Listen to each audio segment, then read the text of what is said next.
që për shembull vjetë kum pa në Sunny Hill, në skenë jashtëzakonshme, kum pa të ritë që kanë dalë pa përgatitur.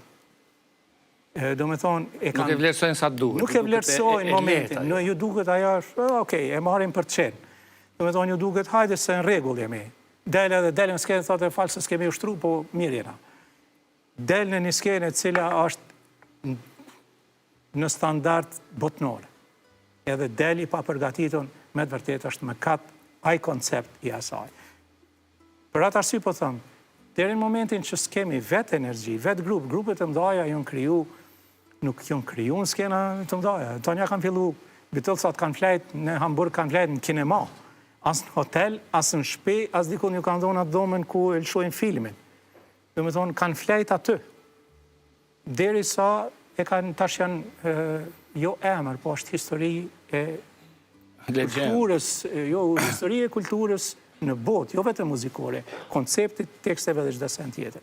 Me thonë, kanë shku, kanë bo muzikë, nuk e kanë këqyrë pjesën komerciale, thjesht e kanë ndesht muzikën, kanë bo ata që kanë mendu që është më e mira, edhe normalisht në një moment më rinë suksesi, se kur punon, gjithmonë e marrë shemull që se marim një lopat dhe janisim këtu me grupu, dikun kemi me shku, a shkojmë deri të qendra, po deri këtu në kryt rrugës, se di, ajo në varë sa kemi me punu, po dikun kime mri. Kështu që, po shpresoj që të 2 palët ose të 3 palët, pakës me e kuptu rëndësin e punës e dashnis për muzikë, jo vetëm pjesën komerciale, sepse për fat keq kemi edhe shumë njerëz që muzikën e ditë sotit e shohin ma shumë biznes, se që e shohin muzikë. Është ajo thënia që qarkullon muzika sot po shihet e nuk po dëgjohet, kuptimin që më shumë ka performancë ose shfaqje figurës e personazhit se sa të zërit ose të vlerave melodisë. Edhe ajo lunë, s'kam kur gjo kunder asaj, s'kam kur gjo kunder as stileve muzikore, se pra po thamë, po e ri përsëris, mendoj që është cenzurë, le të bënë kusht dënë që ka të ka qef. Pyq problem nuk ish desht ajo punë me qenë.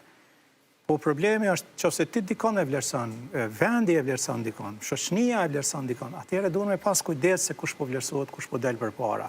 Qka po thot mënyrën që shpo e thot. Spaku, këtu hën roli edhe i mediave, edhe i vendit, edhe i shtetit, edhe ku ta diune, cilë të bojnë një hapsim për ta njerës. Për shembull edhe me festivale kemi. Shumë letë është me drejtu gishtin. Unë e thëmë, po e përsëris, nuk mundesh me e marrë një Oscar pa lujt një rol në film. Qysh? Nuk mundesh të mu bo artist pa dalë kur në skenë. Ti thu qërëse unë kur dalë në skenë, kur ta bëj një kongë, po kur është ajo, nuk e di kur është, po kur ta bëj, ka me qenë super.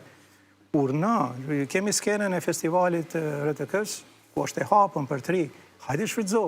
I ki 60 instrumentist tjarë zakonshëm, ekip super profesioniste, ndryqim, zërim, një televizion nacional mrapa, punojnë bi 200 veta punojnë. Pse nuk e shfrytëzon atë infrastrukturë? Pse nuk vjen me shfrytëzu atë infrastrukturë? Pse e drejton gishtin jo a fitoj unë e diqka, apo nuk fitoj? Nuk është puna me fitu, ti dush me dhoni herë, ma ndaj fiton. Ti gjithë si fiton veç me pjesë marrë. Jo, dush me dhoni herë, kur ti jep, normalisht që publiku ka me të vlerësu, qofse e mirë. Normalisht që publiku ka me të pa, ka me të vlerësu, edhe dikur që ka emen, e vlerëson, sepse na jetojmë për skenë, na jetojmë për ato moment.